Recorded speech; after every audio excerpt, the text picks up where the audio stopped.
اللہ کی عزت احترام ہمدرد قوم و ملت نبیر حضور شفیق ملت حضور پیر طریقت سید محمد ہاشمی میاں المعروف پیر باپو قادری رزاقی دامت برکاتہم القدسیہ ارد العزیز شہزادہ حضور محسن ملت ولی عہد صاحب سجادہ حضور سید سرکار سید محمد شفیع میاں باپو قادری رزاقی دامت برکاتہم القدسیہ و دیگر معزز مکرم باوقار سادات کرام علماء ذوی الاحترام گرامی قدر برادران اسلام، السلام علیکم ورحمۃ اللہ وبرکاتہ۔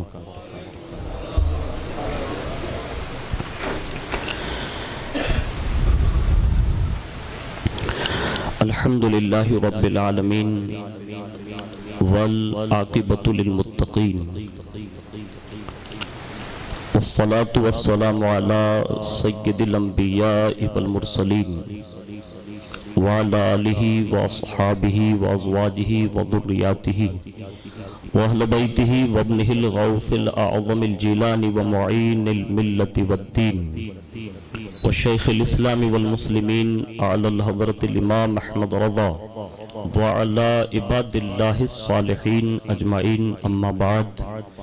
فاعوذ باللہ من الشیطان الرجیم بسم اللہ الرحمن الرحیم وَلَا تَقُولُوا لِمَنْ يُقْتَلُ فِي سَبِيلِ اللَّهِ أَمْوَاتٌ بَلْ أَحْيَاءٌ وَلَكِنْ لَا تَشْعُرُونَ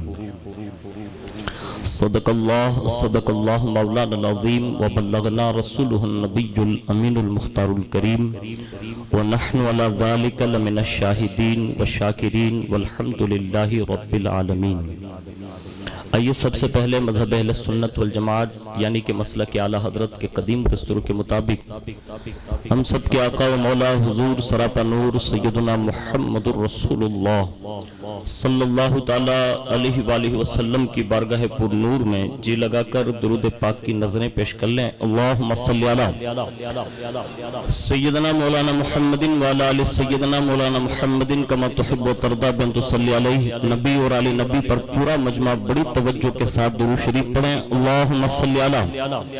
سیدنا مولانا محمد وعلی آل سیدنا مولانا محمد کما تحب و ترضا بن تصلی علیہ صلاۃ و سلام علیک یا رسول اللہ صلی اللہ تعالی علیہ وآلہ وسلم۔ حصول برکت کے لیے ایک بار اور محبت کے ساتھ درود شریف پیش کر لیں۔ اللہم صلی وسلم وبارک علی سیدنا مولانا محمد النبی الامی الحبیب العالی القدر العظیم الجاہ وعلی آلہ واصحابہ وبارک وسلم۔ صلاۃ و سلام علیک یا رسول اللہ صلی اللہ تعالی علیہ وآلہ وسلم۔ مجھ سے پیشتر پیغام کربلا مراب نبیر حضور شفیق ملت شہزادہ حضور محسن ملت حضور سیدی سرکار سید محمد شفیع میاں باپو قادری رزاقی دامت برکاتہم القدسیہ سے سماعت کر رہے تھے۔ اللہ رب العزت حضور والا دامت برکاتہم القدسیہ کے علم و عمل اخلاص تقوی پرہیزگاری میں بے شمار برکتیں عطا فرمائیں اور اللہ رب العزت ہم سب کو ان کے ملفوظات پر عمل کی توفیق عطا فرمائیں۔ میں بلا تمہید بارگاہ تاجداران کربلا چند شعر پیش کرتا ہوں اور اس تاریخ کا باب آپ کے سامنے نظر کرنے کی سعادت حاصل کرتا ہوں۔ فرماتے ہیں تڑپ اٹھتا ہے دل تڑپ اٹھتا ہے دل لفظوں میں دہرائی نہیں جاتی تڑپ اٹھتا ہے دل، لفظوں میں دہرائی نہیں جاتی، زباں پر کربلا کی داستاں لائی نہیں جاتی، زباں پر کربلا کی داستاں لائی نہیں جاتی، اداسی چھا رہی ہے روح پر شام غریبہ کی، اداسی چھا رہی ہے روح پر شام غریبہ کی، طبیعت ہے کہ بہلانے سے بہلائی نہیں جاتی، طبیعت ہے کہ بہلانے سے بہلائی نہیں جاتی، اور حسین ابن علی کے غم میں ہوں دنیا سے بیگانہ، حسین ابن علی کے غم میں ہوں دنیا سے بیگانہ، ہجوم خلق میں بھی ہماری تنہائی نہیں جاتی، ہجوم خلق میں بھی ہماری تنہائی نہیں جاتی، اور کہا شبیر نے عباس تم مجھ کو دو سہارا، کہا شبیر نے عباس تم مجھ کو دو سہارا، کہ تنہا لاش اکبر مجھ سے اٹھائی نہیں جاتی، کہ تنہا لاش اکبر مجھ سے اٹھائی نہیں جاتی، اور کہا عباس نے افسوس کے بازو کٹ گئے میرے، کہا عباس نے افسوس کہ بازو کٹ گئے میرے، سکینہ تک یہ مشک آب لے جائی نہیں جاتی، اور سنا ہے کربلا کی خاک ہے اکسیر سے ہے بڑھ کر، سنا ہے کربلا کی خاک ہے اکسیر سے بھی بڑھ کر، یہ مٹی آنکھوں میں لینے سے بینائی نہیں جاتی، یہ مٹی آنکھوں میں لینے سے بینائی نہیں جاتی، اور آگے بڑھ کر مقطع میں کہتے ہیں نصیر عداوت کے بھی کچھ آداب ہوتے ہیں، عداوت کہتے ہیں دشمنی کو، نصیر عداوت کے بھی کچھ آداب ہوتے ہیں، کسی بیمار کو زنجیر پہنائی نہیں جاتی، کسی بیمار کو زنجیر پہنائی نہیں جاتی، اور امام حسین رضی اللہ تعالیٰ عنہ کا ذکر خیر ہم اور آپ سماعت کر رہے ہیں، اور دنیا کے جو حالات اس وقت بنے ہوئے ہیں اس پر کسی نے کہا تھا اپنے جذبات کا اظہار کرتے ہوئے کہ احتمال ہے آنے کا پھر سے یزیدیت کا دور، احتمال ہے آنے کا پھر سے یزیدیت کا دور، پھر جہان نو کو تیری ضرورت ہے حسین، پھر جہان نو کو تیری ضرورت ہے حسین، اور کائنات میں اس وقت جہاں جہاں بھی جس کو جہاں جہاں بھی وسعت ملی ہوگی وہ ذکر حسین کی محفل سجا کر اپنا خراج پیش کرتا ہوگا، ہر کوئی امام حسین رضی اللہ تعالیٰ عنہ کے نام سے اپنی زبان کو معطر کر رہا ہوگا، کوئی اپنے کانوں کو ذکر امام پاک سے معطر کر رہا ہوگا، اور پوری کائنات میں اس وقت جتنا یا حسین کا نعرہ لگ رہا ہے، میرا وجدان یہ کہتا ہے جو کسی پروفیسر نے یہ کہا تھا غالباً کہ دنیا میں نے پوری تاریخ میں جس کو بھی دیکھا یا سنا میں نے اس کی تاریخ کو الٹ پلٹ کر رکھ دیا، یہاں تک کہ میں اس نتیجے پر پہنچا ہوں کہ بڑی کثرت کے ساتھ کائنات میں اگر کسی کا ذکر ہوتا ہے تو پوری کائنات میں یعنی آدم علیہ السلام سے لے کر قیامت تک کے لیے، اور خاص کر کے وہ تو ابھی زندہ ہوگا یا مر گیا ہوگا لیکن اس نے اپنی تحقیق پیش کی ہے کہ کائنات میں جہاں تک میں نے تجربہ کیا صرف دو ذاتیں ایسی ملی جس کا ذکر بڑی کثرت سے ہوتا ہے، ایک کو دنیا محمد الرسول اللہ کہتی ہے اور دوسری ذات کو حسین ابن علی کہتی ہے۔ یہ بہت بڑے مفکر کا ایک جو ہے یہ تجزیہ ہے، اور اس نے اپنا تحقیقی کارنامہ پیش کیا، اور یہ بھی حقیقت ہے۔ میں اب اسی پر ایک شعر جو ہے وہ یہ ہے کہ حال ہمارا کچھ بھی ہے لیکن ہمارا عقیدہ ہے یہی، حال ہمارا کچھ بھی ہے لیکن ہمارا عقیدہ ہے یہی کہ بخشوائے گی ہمیں تیری محبت حسین، بخشوائے گی ہمیں تیری محبت اے حسین۔ ایک مرتبہ درود شریف پڑھ لیں، اللہم صلی علی سیدنا مولانا محمد معدن الجود والکرم وعلی آلہ واصحابہ وبارک وسلم، صلاۃ و سلام علیک یا رسول اللہ صلی اللہ تعالی علیہ وآلہ وسلم۔ تاریخ کا یہ باب ہم ہر سال سنتے ہیں، لیکن مقاصد شہزادہ صاحب نے بیان کر دیے، ہمیں اور آپ کو ان مقاصد کو سامنے رکھتے ہوئے یہ باب تاریخ کا ہمیں ملاحظہ کرنا ہے اور سننا ہے۔ سن ہجری 7 اپریل عیسوی سن 680 حضرت سیدنا امیر معاویہ رضی اللہ تعالیٰ عنہ کے وصال کے بعد اس تخت پر 34 سال کی عمر پر وہ بدبخت یزید تخت نشین ہوا، اور اس نے حضرت امیر معاویہ رضی اللہ تعالیٰ عنہ کے وصال کے بعد چند روز تو لباس ماتمی پہنا، اس کے بعد وہ تخت پر آ گیا، اور چند روز کے بعد اس نے جو خطرناک کام کیا وہ یہ ہے کہ ابھی اپنے والد کے چند روز وصال کو نہیں ہوئے، اس نے سب سے پہلے تخت پر بیٹھ کر شراب کی سراہی منگائی۔ یہ کردار یزید بتا رہا ہوں میں آپ کو، اس نے سراہی منگائی اور اسی کے ساتھ اس نے وہ دور چلایا۔ اس کے دماغ میں یہ خط سمایا ہوا تھا، اور اپنی سلطنت کے بارے میں ہر قسم سے جو وہ راستہ صاف کر رہا تھا، تو اس نے سب سے پہلے یہ کیا کہ اطراف و اکناف میں جتنے بھی ملک تھے، ممالک تھے، شہر تھے، سب میں اس نے خطوط روانے کیے، اور ان خطوط کو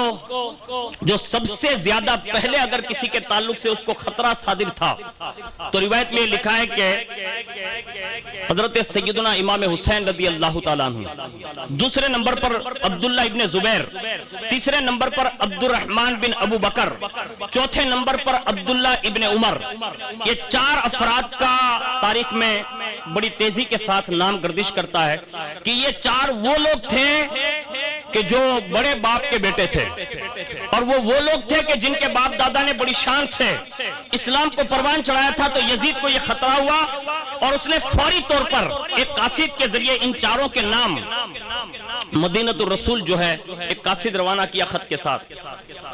اور اس میں یہ بات لکھی تھی کہ ان 4 سے میری بیعت لے لی جائے، اور جب تک بیعت نہ کر لیں انہیں قید رکھا جائے، اور ہرگز انہیں چھوڑا نہ جائے۔ بعض روایتوں میں یہ بھی تحریر ہے کہ ان کے سامنے میرا خط پیش کرنا، جو میری بیعت سے انکار کرے تو اس کا سر قلم کر دینا، یعنی یہ ڈائریکٹ آرڈر تھا، اور اس خط کے جواب کے انتظار کے لیے کہا کہ فوری طور پر اس کا جواب بھیجا جائے۔ یہ مطالبہ تھا۔ یزید کا خط جب ولید بن عقبہ جو مدینہ کے گورنر تھے ان کے پاس پہنچ گیا، اور جیسے یہ خط پہنچا تو ولید بن عقبہ نے مروان بن حکم کو بلایا، اور بلانے کے بعد مشورہ ہوا، تو اس نے صاف لفظوں میں یہ کہا کہ ایک کام کریں کہ ان 4 کو ابھی اور اسی وقت بلائے جائیں، بیعت کا مطالبہ کیا جائے، اگر نہ مانے تو اسی وقت قتل کر دیا جائے۔ یہ مروان بن حکم کا مشورہ تھا۔ ولید بن عقبہ جو مدینہ کا گورنر تھا وہ صلح پسند آدمی تھا، یعنی صلح میں کام بنتا ہو تو بات چیت کر لیتے ہیں، اور خون ریزی اور فساد اور فتنہ سے وہ مطلب دور تھا۔ اس نے فوراً مروان سے کہا، مروان تو جو بیہودہ والی بات کر رہا ہے اور مجھ کو جو ہے اس طرح کے مشورے دے رہا ہے، اور پھر ولید بن عقبہ نے کہا مجھے ابن رسول کے قتل کا مشورہ دیتا ہے؟ ہرگز نہیں، مجھ سے ایسا کبھی نہیں ہو سکتا، اور میں کبھی ایسا کر بھی نہیں سکتا، یہ کہا۔ البتہ ولید نے جیسے وہ خط آیا تو ظاہر سی بات ہے اطلاع تو دینی ہی تھی، تو حضرت امام حسین رضی اللہ تعالیٰ عنہ کی بارگاہ میں پہلے اس نے ایک عریضہ بھیجا، اور صرف اس میں اتنا لکھا، یعنی ادب کا دائرہ یہ تھا کہ آپ کی تنہائی میں آپ سے ملاقات کرنا چاہتا ہوں، اگر آپ تشریف لے آئیں تو آپ کا بڑا کرم ہوگا۔ یہ امام پاک کی بارگاہ میں اس نے یہ چٹھی بھیجی۔ چنانچہ جس وقت ولید بن عقبہ کا قاصد امام حسین رضی اللہ تعالیٰ عنہ کی بارگاہ میں پہنچا، رات کا وقت تھا، اس وقت آپ حضرت عبداللہ ابن زبیر کے ساتھ مسجد نبوی میں گفتگو کر رہے تھے۔ آپ نے قاصد سے فرمایا چلو ہم آ رہے ہیں، چنانچہ آپ اپنے ساتھ حضرت عبداللہ ابن زبیر، حضرت عبداللہ ابن عمر اور چنانچہ صحابہ کو لے کر چند صحابہ کو لے کر ولید بن عقبہ کے پاس تشریف لے آئے۔ ولید نے یزید پلید کا جو ہے خط آپ کے سامنے ڈائریکٹ پیش کیا۔ خط پڑھنے کے بعد آپ نے فرمایا، یعنی امام پاک رضی اللہ تعالیٰ عنہ نے، کہ یزید جانتا ہے کہ میں اگر اس کی بیعت کر لوں تو اس کے لیے راستہ آسان ہو جائے گا، یہی تو چاہتا ہے وہ لیکن سنو اس کا جواب یہ ہے، اے مدینہ کے گورنر ولید بن عقبہ، ہمیں معمولی نہ سمجھنا، ہم اہل بیت نبوت سے تعلق رکھتے ہیں۔ یہ پہلا جملہ ہے سید کا، یعنی کائنات میں سیدوں کے بابا کا جملہ یہ تھا کہ جب بھی ظالم سر اٹھائے گا سید کسی حال میں پیچھے نہیں رہتا۔ حالانکہ صحابہ کے بیٹے ساتھ میں کہا ہم اہل بیت نبوت سے تعلق رکھتے ہیں، اور ہمارے گھر کو تو نے معمولی سمجھا ہے ولید، یہ حسین ابن علی کا ہی گھر ہے جہاں فرشتے نہیں، فرشتوں کا سردار بار بار آتا بھی تھا اور بار بار جایا بھی کرتا تھا۔ یعنی امام نے اپنے گھر کی شان بیان فرمائی اور کہا ولید میں یزید سے بیعت کر لوں، یہ جملے کہے۔ اس کے بعد فرمایا سنو اللہ تعالیٰ نے ہمارا گھرانہ اتنا بلند کیا ہے، اتنا بلند کیا ہے کہ جہاں لفظ بلند کی دال کی انتہا ہو جائے وہاں سے حسین ابن علی کے گھرانے کی بلندی کی شروعات ہوتی ہے۔ مجھ سے یہ کبھی توقع نہ رکھیں وہ۔ اور یزید کے بارے میں ولید بن عقبہ سے کہا یزید یہ فاسق ہے، فاجر ہے، شرابی ہے، ظالم ہے، قاتل ہے اور فاسق کے معلن ہے، اور اس جیسے فاسق اور فاجر کے ہاتھ میں ہم جیسے پاک باز لوگ ہاتھ دے دیں گے؟ یہ امام کا کلام ہے کہ ہم لوگ اس کے ہاتھ میں ہاتھ دے دیں گے؟ سن ولید بن عقبہ، حسین ابن علی ایسے شخص کی کبھی زندگی بھر بیعت نہیں کر سکتا۔ یہ ببانگ دوحل یعنی بلا روک ٹوک کہ آپ نے یہ جملے کہے، اور فرمایا اور نہ مجھے یزید کی خلافت سے کوئی سروکار ہے، یعنی اس معاملے میں مجھے کوئی لینا دینا نہیں، اور نہ ہی میں خلافت کا طلبگار ہوں، مجھے خلافت بھی نہیں چاہیے۔ یہ کہا اور اس کے بعد اس پر ولید بن عقبہ نے عرض کیا کہ حضور میری گزارش ہے کہ آپ آج رات اس بات پر غور فرما لیں اور پھر کل صبح تشریف لائیں اور اپنی رائے ظاہر فرمائیں۔ اس پر امام حسین رضی اللہ تعالیٰ عنہ نے فرمایا اچھا ٹھیک ہے، اٹھ کر آپ باہر تشریف لے جانے کو ہی تھے کہ مروان خبیث جو وہاں مشیر بن کر بیٹھا تھا اس نے موقع جانا اور اس نے کہا کہ یہ بہترین موقع ہے، ہاتھ سے جانے نہ دینا، فیصلہ ابھی کر لے، مناسب ہے، اگر اقرار بیعت کرے تو ٹھیک ہے ورنہ یہی انہیں قتل کر دیں۔ اور جیسے مروان، حالانکہ ولید کے گورنر ہاؤس میں امام حسین ہیں اور مروان بھی وہی ہیں، اور جیسے اس نے یہ جملہ کہا اس جملے کو سننے کے بعد شیر خدا کا شیر ببر جلال میں آ گئے اور آپ نے مروان کی طرف غضبناک نگاہ اٹھائی اور فرمایا اے دنیا کے کتے، یہ گورنر ہاؤس میں اگر کوئی بات کرتا ہے نا تو پھر علی کا لال ہی بات کر سکتا ہے۔ کہا اے دنیا کے کتے، ہم لوگ دنیا کے طلبگار نہیں ہیں، اور تو یہ جو مشورہ دے رہا ہے اور جو رائے دے رہا ہے، اگر تجھے اتنی ہمت ہے تو تو خود کھڑا ہو جا اور حسین سے دو ہاتھ کر لے، یعنی تجھے یہ اگر ہمت ہے تو آ جا، ابھی فیصلہ ہو جائے گا کیا ہوگا۔ یعنی یہ چیلنج دیا امام حسین نے۔ پھر ولید بن عقبہ جو ہے نا اس کو مخاطب کر کے کہا ولید تو ہی بتا کہ ہم فاسق، فاجر، شرابی اور بے دین کی بیعت کریں؟ کسی طرح نہیں ہو سکتا، اگر ہم نے یہ کر لیا تو ہوگا کیا؟ سنیے امام حسین کا مقصد اور پیغام، فرمایا اگر ہم نے بیعت کر لی اس فاسق کے ہاتھ میں تو نانا کی امت کا بیڑا غرق ہو جائے گا۔ آج دنیا میں کسی نے غالباً علامہ اعظمی صاحب سے سوال پوچھا تھا کہ امام حسین کے ظاہری دور میں اسلام کو زیادہ خطرہ تھا یا اس دور میں ہے؟ علامہ اعظمی صاحب بہت بڑے عالم دین کا نام ہے اور بہت بڑے مفکر آدمی، ان کی تقریریں بڑی مشہور ہیں۔ انہوں نے اس وقت یہ کہا تھا کہ اس دور سے زیادہ اس دور میں اسلام کو زیادہ خطرہ ہے اور امت کو زیادہ خطرہ ہے۔ لوگوں نے پوچھا حضور آپ ایسی بات کرتے ہیں؟ حالانکہ اس زمانے میں یزید اور اس کا پورا لشکر اور ہر ملک میں اس کا پیرا تھا، کہا یزید کا جہاں جہاں بھی پہرا تھا مجھے اس سے لینا دینا نہیں، لیکن مجھے یہ سمجھ میں آتا ہے کہ اس دور میں یزید اور یزیدیوں کے سامنے اسلام اور نانا کی امت کو بچانے کے لیے حسین ابن علی ضرور موجود تھے، اس لیے اسلام اور نانا کی امت کو کوئی خطرہ نہیں تھا۔ تو کہا پھر اس دور میں خطرہ کیوں زیادہ ہے؟ کہا آج ہر گلی میں یزید تو بیٹھا ہے لیکن کوئی حسین ابن علی نظر نہیں آتا۔ آج دیکھیں نا اپنی بھاشا میں گئے نا راہ پھڑو پھٹے، یعنی لوگ ایسے جا رہے ہیں فسق کی طرف، فتنے کی طرف، اس قدر جا رہے ہیں برائی کی طرف جس برائی کا ویرود ولید بن عقبہ کے گورنر ہاؤس میں بیٹھ کر امام حسین نے فرمایا تھا۔ آج ہے کسی میں ہمت؟ آج کون مولوی ایسا ہے یا کون عالم ربانی ایسا ہے جو ببانگے دوہل اس کا ویرود کرے کسی چیز کا؟ لوگ معاذ اللہ یا تو اس کو وہابی کہتے ہیں، یا تو یزیدی کہتے ہیں، یا تو خارجی کہتے ہیں، اور دو جملے کہہ کر عوام اڑا دیتی ہے۔ لیکن واہ امام حسین تمہاری عظمتوں کو سلام کہ تم نے ان کے ایوان میں بھی حق کا علم بلند ہی رکھا۔ یہ امام حسین کا مقصد ہے۔ سنیں آگے، اس کے بعد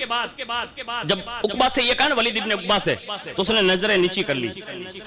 اور اس کے بعد آپ وہاں دربار سے تشریف لے آئے۔ اس کے بعد ولید نے مروان سے کہا، اے مروان تجھ پر ملامت ہے، افسوس ہے کہ تو قتل امام حسین کا مجھے مشورہ دیتا ہے، اور میں اپنا دین اور دنیا ہلاک کرنا چاہتا ہوں کہ میں رسول اللہ کے صاحبزادے کو قتل کروں۔ اور پھر اس نے کہا واللہ لا انی قتلت حسینہ لو ان مالی الدنیا وملکها، فرمایا سن اے مروان بدبخت، خدا کی قسم اگر مجھے دنیا کی بادشاہت دی جائے اور دنیا کی ساری دولت اکٹھا کر کے میرے قدموں میں بھی ڈال دی جائے، تب بھی میں امام حسین کے ساتھ یہ قدم کبھی نہیں اٹھا سکتا۔ ولید بن عقبہ نے اپنی محبت کا اظہار کیا۔ پھر ولید بن عقبہ نے یزید کو خط لکھ دیا، یعنی جواب بھیجا، کہا کہ امام حسین رضی اللہ تعالیٰ عنہ نے تیری بیعت سے انکار کر دیا، اور یہ بھی لکھا کہ ان کو تیری خلافت اور حکومت سے کوئی سروکار نہیں ہے، اور وہ خلافت کے آرزو مند بھی نہیں ہے۔ یہ خط واپس گیا،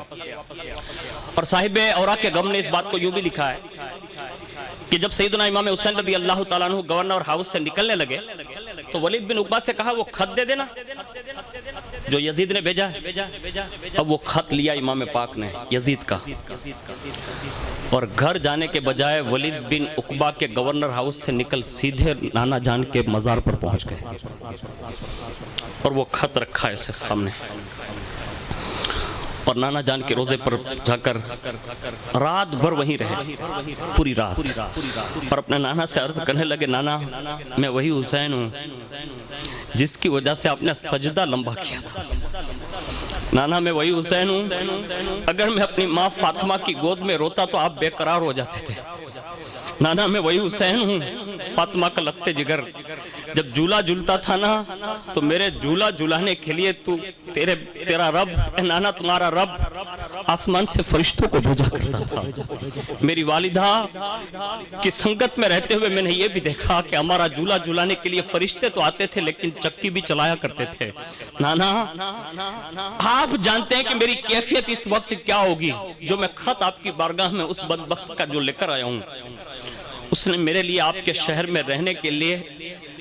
یہ زمین تنگ کر دی ہے۔ بس اس طرح سے امام حسین نے اپنا درد حسرت ناک انداز میں سنانا شروع کیا۔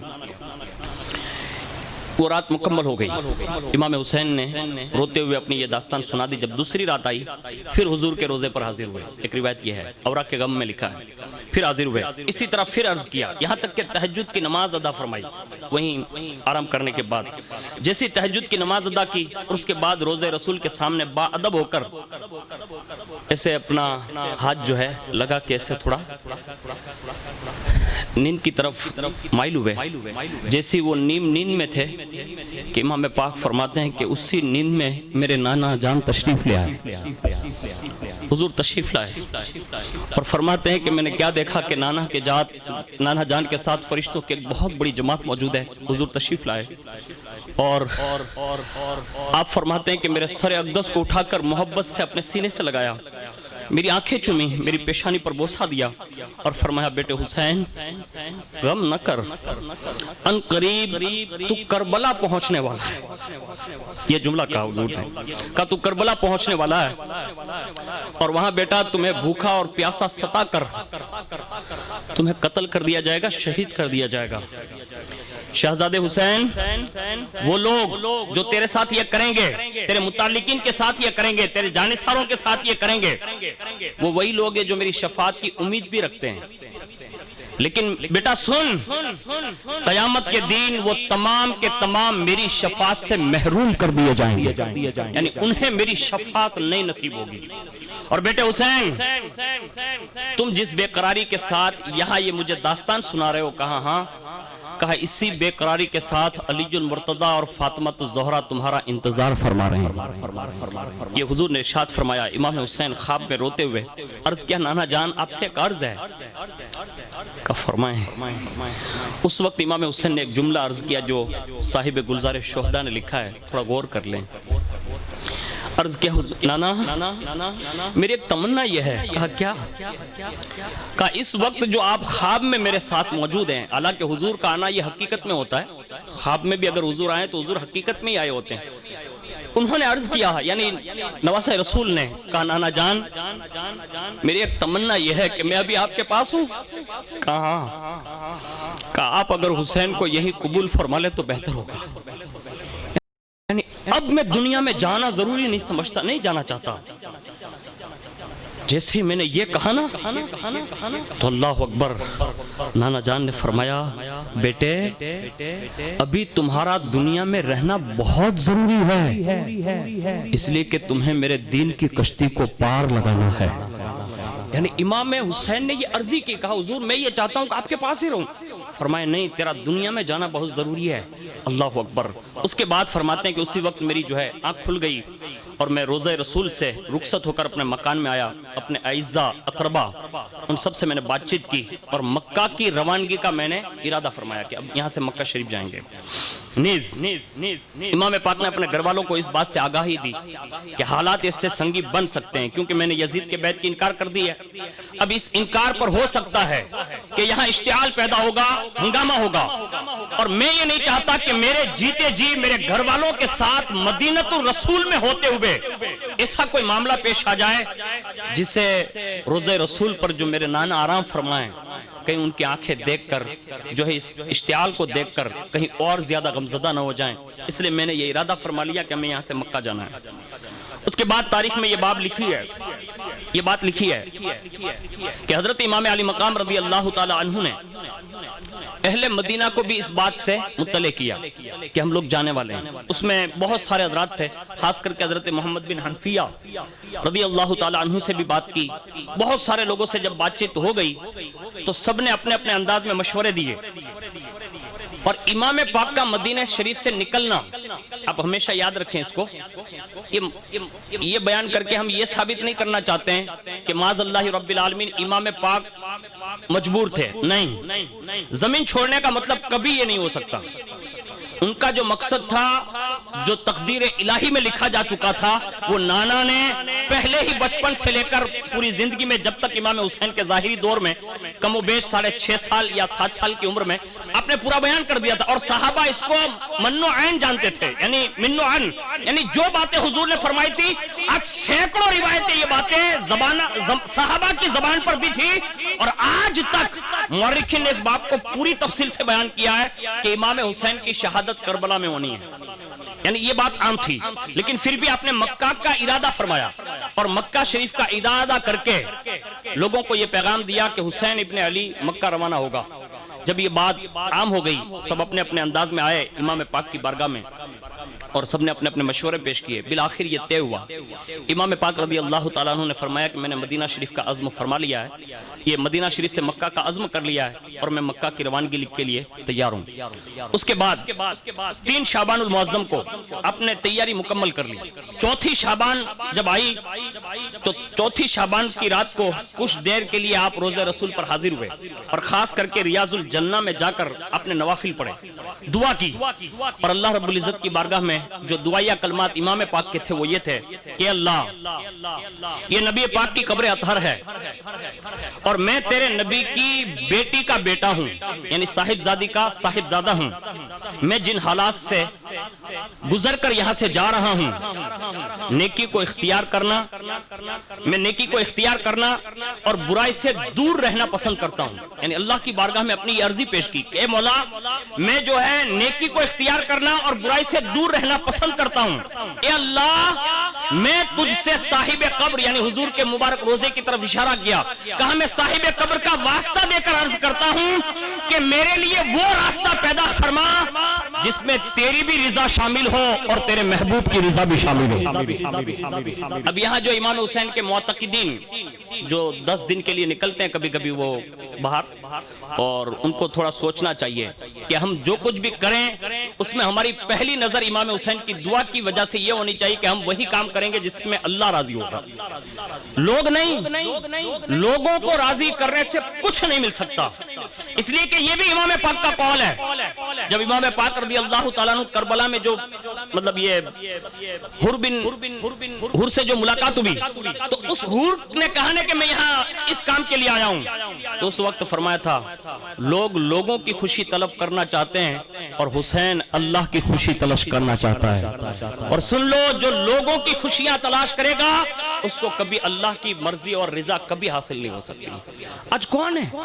اللہ ماشاءاللہ، آپ سب حاضر ہیں، میں آپ کو نہیں عرض کرتا، لیکن حالات ایسے سنگی ہیں۔ آگے بڑھ کر سنیں، اس کے بعد نانا جان کے مزار پر آپ نے حاضری دی اور اس کے بعد اپنی وہ داستان سنائی، اور پھر اس کے بعد آپ اپنی والدہ ماجدہ کے مزار اطہر پر حاضر ہوئے اور السلام علیکہ یا اماہو، سلام عرض کرنے کے بعد پھر وہاں اپنی داستان سنائی اور پھر کہا کہ آج آپ کا حسین مدینہ چھوڑ کر جا رہا ہے، آپ کی قبر اطہر کو چھوڑ کر جا رہا ہے۔ تو مورخ لکھتا ہے کہ قبر سیدہ کائنات سے یہ آواز آئی، قائم مظلوم مادر، مشیت میں مجال دم زدن نہیں، چند روز مصیبت اٹھا کر جلد از جلد تم ہم سے ملنے والے ہو، تمہاری جدائی میں ہم سب لوگ یہاں بے قراری کا شکار ہیں۔ یعنی سیدہ کائنات کی بارگاہ سے یہ پیغام دیا، اور اس کے بعد پھر دوبارہ روزہ رسول پر آپ حاضر ہوئے اور اپنے نانا جان کی بارگاہ میں روتے ہوئے پھر بے قراری کے ساتھ آپ اپنے نانا جان کی قبر اطہر سے لپٹ گئے، یعنی جس کو اپنی بھاشا میں یوں کہتے ہیں کہ چپک جانا۔ آپ مزار انور سے لپٹ گئے اور جیسے مزار انور پر لپٹے اسی حالت میں آپ نے کیا دیکھا کہ فرشتوں کی کثیر جماعت کے ساتھ حضور بھی تشریف لائے اسی انداز میں، اور آپ نے پھر اپنے آغوش کی دامن کی وہ ہوا عطا فرمائی اور سینے سے لگایا، پھر فرمایا میرے بیٹے حسین، میں تمہیں دیکھ رہا ہوں کہ تم انقریب خاک و خون میں تڑپائے جاؤ گے، میری امت کے چند اور ان کے ساتھیوں کے ساتھ، میری امت کے چند اور ساتھیوں کے ساتھ زمین کربلا میں ظلم اور جبر کے ساتھ تمہیں ذبح کر دیا جائے گا، تم سب پیاسے ہوں گے، تمہیں پانی میسر نہ ہوگا، اس کے باوجود بھی قاتل میری شفاعت کی امیدوار ہیں، خدا کی قسم انہیں میری شفاعت نصیب نہ ہوگی، اور بیٹے حسین گھبراؤ نہیں، تم جلد از جلد بہترین لوگوں کی طرف واپس پلٹو گے، اور میں خود بھی تمہاری ملاقات کا مشتاق ہوں۔ یعنی حضور نے خود اپنی بے قراری کا اظہار کیا۔ امام فرماتے ہیں اسی حالت میں روتے ہوئے اپنے پیارے نانا کی جو باتیں تھی وہ میں نے باتیں سننے کے بعد میں نے اسی حالت میں عرض کیا جو میں نے پہلے بات عرض کی، تو اسی طرح یہ روایت جب تیسری بار مطلب حاضر ہوئے تو حضور نے فرمایا لا بد لک من الرجوع الى الدنیا حتی ترزق الشہادہ لیکن ما کتب اللہ لک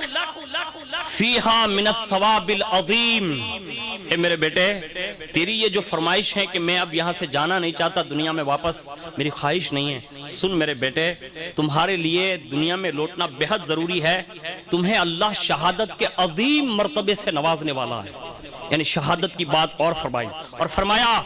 جو اللہ رب العزت نے لکھ دیا ہے جس کا عظیم ثواب سے اللہ تمہیں بہرور فرمائے گا۔ پھر امام علی مقام روتی ہوئی آنکھوں کے ساتھ بڑے ادب سے عرض کیا پیارے نانا جان، جب یہ بات مقدر ہو چکی ہے تو نانا اب اپنے نواسے کا آخری سلام یہ قبول فرمائیں، اور اس کے بعد حضرت سیدنا صدیق اکبر رضی اللہ تعالیٰ عنہ کی قبر پر حاضر ہوئے، حضرت سیدنا فاروق اعظم کی قبر پر بھی حاضر ہوئے، اور وہاں بھی آپ نے مؤدبانہ انداز میں سلام پیش کیا، ان سے بھی رخصتی لے کر اب پھر وہاں سے جو ہے مدینہ طیبہ سے مکہ مکرمہ کے لیے شعبان کی 4 تاریخ سن ہجری 60 میں اب وہاں سے روانہ ہوئے، اور جیسے وہاں سے روانہ ہوئے تو راستے میں سب سے پہلی ملاقات امام پاک کی حضرت عبداللہ ابن متی سے ہوئی۔ انہوں نے عرض کیا حضور کہاں کا ارادہ ہے؟ کہا مکہ شریف جا رہا ہوں۔ انہوں نے کہا حضور اگر ارادہ مکہ کا ہے تو ٹھیک ہے، لیکن اگر آپ اجازت دے تو ایک بات عرض کر رہی ہیں۔ کہا فرمائیں۔ کہا عبداللہ ابن متی آپ سے یہ عرض گزار ہے کہ آپ مکہ جا رہے ہیں جائیے، لیکن مکہ جانے کے بعد اگر کوفہ والے بلائیں تو حضور ہرگز ہرگز ہرگز مکہ چھوڑ کر کوفہ نہ جائیں، اس لیے کہ کوفیوں کے حالات آپ بھی بہتر جانتے ہیں، میں بھی بہتر جانتا ہوں کہ کوفی لا یوفی، یہ کوفی کبھی کسی سے وفاداری نہیں کرتے۔ یہ پہلی ملاقات میں حضرت عبداللہ ابن متی کا جملہ تھا۔ امام حسین نے فرمایا عبداللہ متی تم نے سچ فرمایا، اللہ تمہیں اس محبت کی جزا عطا فرمائے۔ یعنی اگر کوئی اچھی بات بھی مشورے کی دیتا تو میرا امام سفر میں بھی دعا دیتا کہ اللہ تمہیں بہتر جزا عطا فرمائے۔ پھر اس کے بعد امام پاک اور آگے بڑھے، یہاں تک کہ جب آپ مکہ شریف میں داخل ہوئے تو مکہ شریف کے داخلے کے دن جمعۃ المبارکہ ہے، مکے کے داخلے کے دن جمعۃ المبارکہ ہے، اور جب آپ مکے میں داخل ہوئے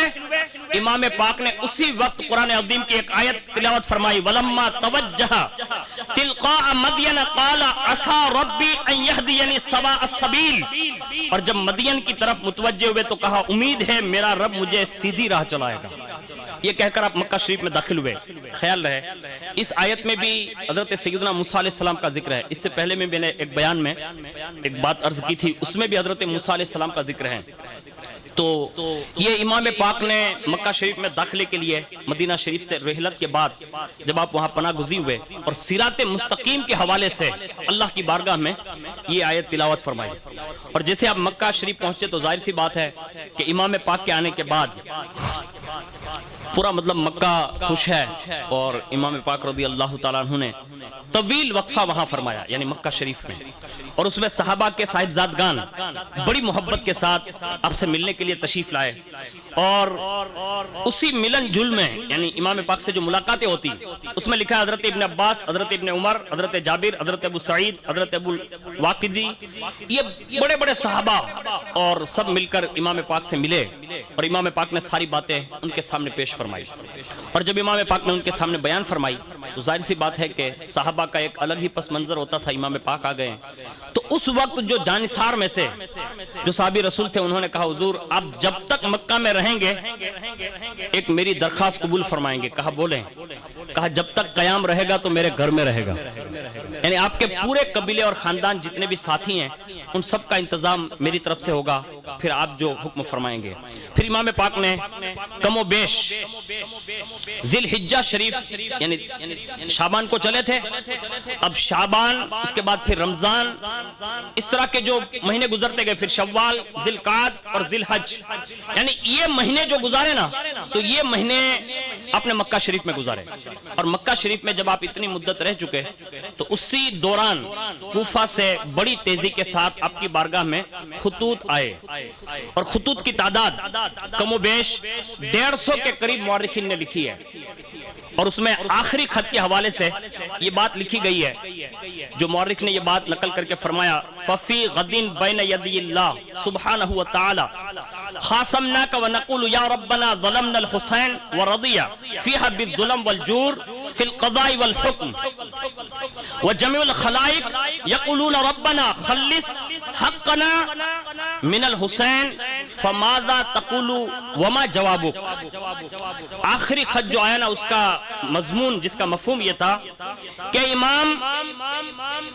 اگر آپ یہاں تشریف نہیں لے آئے تو ہم قیامت کے دن اللہ تعالیٰ کی بارگاہ میں آپ کا دامن پکڑ لیں گے، اور کہیں گے اے رب حسین ابن علی نے ہم پر ظلم کیا، یہ خط کا مضمون میں بتا رہا ہوں، ہم پر ظلم کیا اور یزید کے ظلم پر وہ راضی رہے، اور خلق خدا کہے گی کہ اے رب حسین سے ہمارا حق دلا، اس وقت آپ کیا کہیں گے اور آپ کا جواب کیا ہوگا؟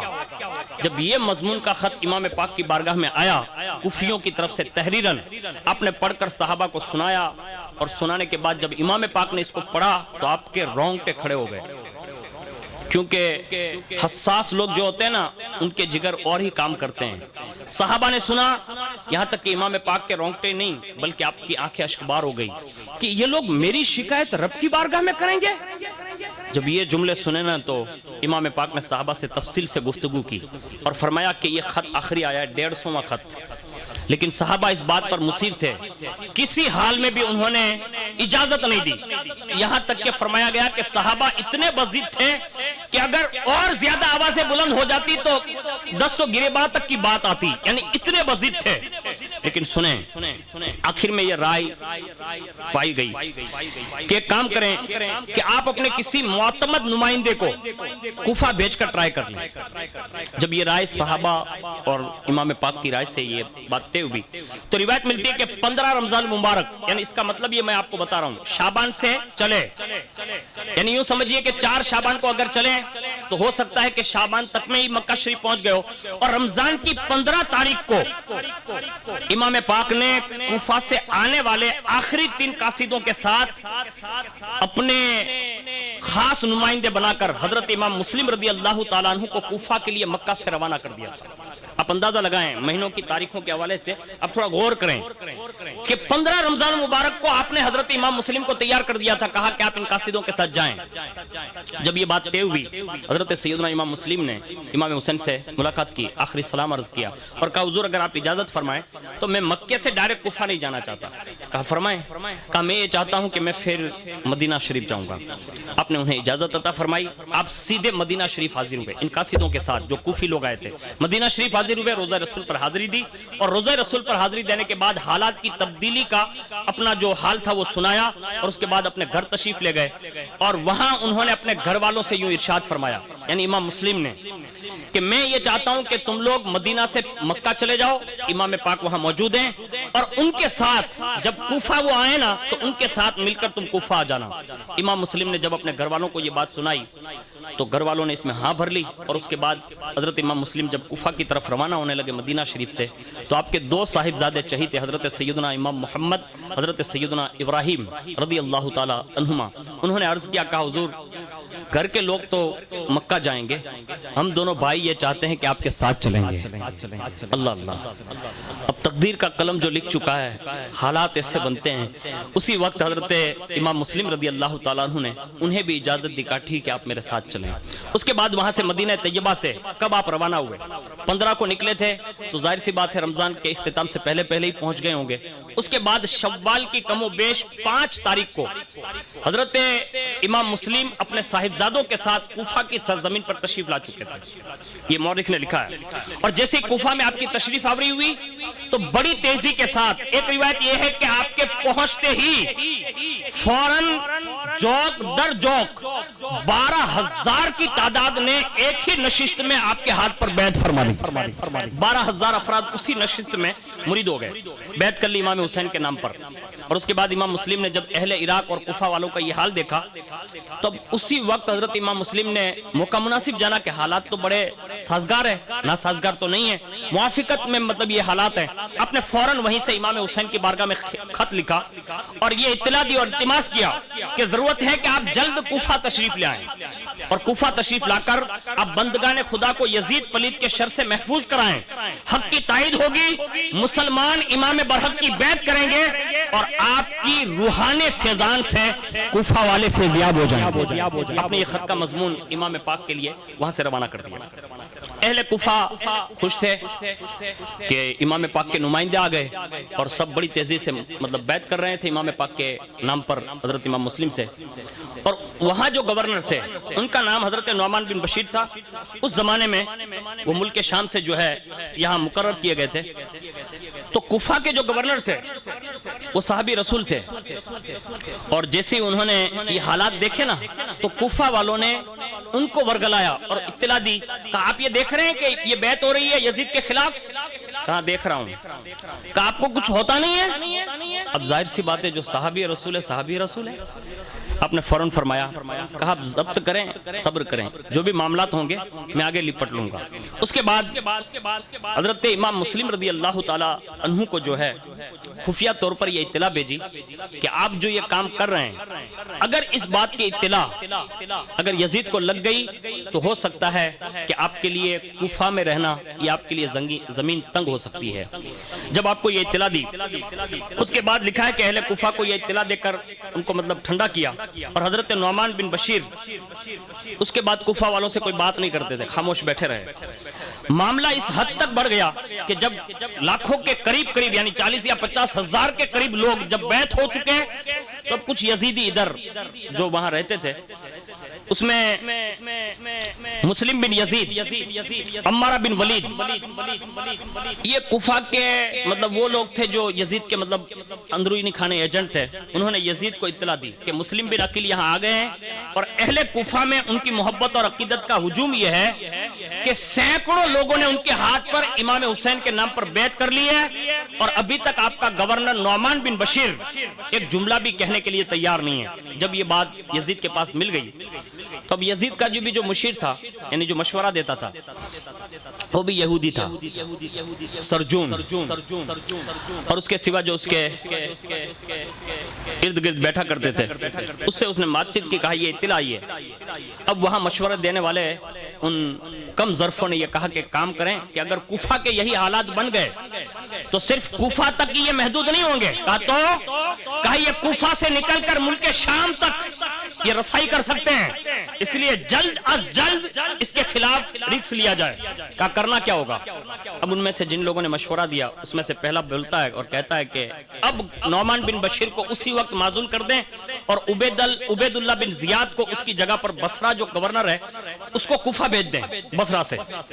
فوری طور پر وہاں سے قاصد عبید اللہ بن زیاد کے پاس پہنچا اور اسے کہا کہ آپ یہاں سے معزول اور آپ جسے چاہیں یہاں مقرر کر دیں بصرہ میں، اور آپ یہاں سے فوراً وہاں جائیں۔ اب جیسے اس کا قاصد نے یہ کہا نا، تو یہ عبید اللہ بن زیاد وہ بدبخت شخص ہے جس کے کہنے پر یہ سارا جو ہے کھیل رچا گیا یزید کے کہنے پر۔ تو ابن زیاد نے فوری طور پر بصرہ سے روانے ہوتے وقت اپنے بھائی کو مقرر کیا، اور وہ راتوں رات اس نے وہاں سے سفر کر لیا بصرہ سے، اور اس نے اپنی مطلب جو چال بازی تھی، جو وہ چال چلا، اس میں لوگ دھوکہ کھا گئے، اس لیے کہ کوفہ والے روز امام حسین کا انتظار کرتے تھے، اور اس بدبخت نے رات کی تنہائی میں کوفہ میں داخلے کی حکمت سوچی، اور وہ مغرب اور عشاء کے درمیان حجازی لباس پہن کر، یعنی جو حجاج پہنتے ہیں ایسا لباس پہن کر وہ بصرہ سے کوفہ کے لیے روانہ ہو گیا، اور قادسیہ کا راستہ چھوڑا، اور پھر وہ چند ہمراہیوں کے ساتھ اونٹوں پر سوار ہو کر مغرب اور عشاء کے درمیان اسی راستے سے جو ہے وہ داخل ہوا۔ اور جیسے وہ داخل ہوا تو ظاہر سی بات ہے اونٹوں پر سوار، اور یہ کوفہ والے بڑا انتظار کر رہے تھے۔ اب جیسے ہی اس نے یہ مکاری کی نا اس بدبخت نے، تو لوگ یہ سمجھے کہ امام حسین آ گئے، اور مرحبا مرحبا بک یا ابن رسول اللہ، مرحبا مرحبا بک یا ابن رسول اللہ، قدمت خیر مقدم کے نعرے لگنے لگے۔ لوگ یہی سمجھ رہے تھے کہ امام حسین آ گئے۔ اب جیسے یہ مردود ابن زیاد آگے بڑھتا رہا، یہاں تک کہ جب ہجوم زیادہ ہو گیا اور چلنے کی راہ نہ بن پائی تو وہ انتظار بھی کرتا رہا کہ ابھی ہجوم ہٹے گا، اور جب کوئی بات مطلب اس کو نظر نہیں آئے کہ کہیں یہی پردہ فاش نہ ہو جائے اسی ہجوم میں، تو ایک بندہ تھا، اس نے قریب جا کر اس کو دیکھ لیا، یعنی امام پاک ہوتے تو کچھ فرماتے نا، لیکن وہ خاموش رہا اسی ہجوم میں۔ تو جیسے ہی وہ یہ گورنر کے پاس، دارالامارت یعنی گورنمنٹ ہاؤس کے پاس پہنچا، تو لکھا ہے کہ حضرت عمر باہلی جو تھے ان کو فکر ہوئی کہ اگر امام حسین ہوتے تو اس طرح خاموش نہیں رہتے، معلوم ہوتا ہے کہ اس میں کوئی راز ہے، وہ آگے بڑھے۔ اور جیسے آگے بڑھے نا تو وہ ابن زیاد نے جو نقاب ڈالا تھا آپ نے فوراً اسے اٹھایا، اور جیسے اس بدبخت کا چہرہ دیکھا نا تو کہا ویلکم ھذا عبید اللہ ابن زیاد، تمہارے لیے ہلاکت ہوئے کوفہ والو، یہ امام حسین نواسہ رسول نہیں ہے، یہ تو عبیداللہ ابن زیاد ہے۔ جب یہ بات پھیل گئی اور لوگ جو ہے یہ آواز سن کر فوراً وہاں سے چھٹنے لگے، یہاں تک کہ وہ دارالحکومت میں داخل ہوا۔ کل صبح ہوتے ہی اس نے فوراً سب کی مزاج پرسی کرتے ہوئے نعمان بن بشیر جو گورنر تھے اسے پوچھا اور کہنے لگا نعمان بن بشیر سے، کہا تم نے نمک حرامی کی اور امام حسین کے طرفدار ہو گئے، مسلم بن عقیل کو کوفہ پر تسلط کیا، تم نہایت ہی اطمینان کے ساتھ دیکھتے رہے اور خیر جیسا کیا ویسا کیا، اب یہ لو یزید کی طرف سے حکم نامہ یعنی معزولیت کا، اب اس کی حکم کی تعمیل کیجئے۔ اللہ اکبر۔ حضرت نعمان بن بشیر اپنی معزولی کا حکم سنتے ہی فرمایا، سن اگر رسول اللہ کے بیٹے کی طرفداری نمک حرامی ہے تو تجھ جیسا حلال خور میں نہیں بننا چاہتا۔ یہ جملہ کہا کہ اگر یہی نمک حرامی ہے تو میں تجھ جیسا ایسا نمک حلال بننا نہیں چاہتا۔ میں نے وفاداری سے کام کیا ہے۔ کیا کہا؟ میں نے وفاداری سے کام کیا ہے اور اس پر بھی یہ صلہ ہے۔ سن لے، تو یہ سمجھتا ہے کہ میں گورنری سے ہٹا دیا گیا تو اب میرا سب کچھ ختم ہو جائے گا؟ مجھے نہ تیری حکومت کی پرواہ ہے نہ تیرے یزید کی حکومت کی پرواہ ہے۔ نعمان بن بشیر کا اگر ایمان سلامت رہ گیا تو یہی سب سے بڑی حکومت ہی ہے۔ یعنی ایمان کا تحفظ ہونا یہ صحابی کے لیے سب سے بڑی حکومت ہے۔ کہا میرے لیے یہی سب سے بڑی حکومت ہے۔ اور سن، اس کے بعد کہا نعمان بن بشیر یہ کہہ کر اٹھ کر جانے لگے تو ابن زیاد نے کہا آپ کو ادھر آئیے۔ تو جیسے آپ پاس آئے نا تو اس نے سپاہیوں سے کہا کہ ان کو پکڑ لو اور ان کو پکڑ کر نظر بند کر دیا، اس خیال سے روک لیا کہ یہ باہر جائیں گے تو حالات اور زیادہ بگڑیں گے، تو اس نے وہیں آپ کو روک لیا۔ اس کے بعد ابن زیاد نے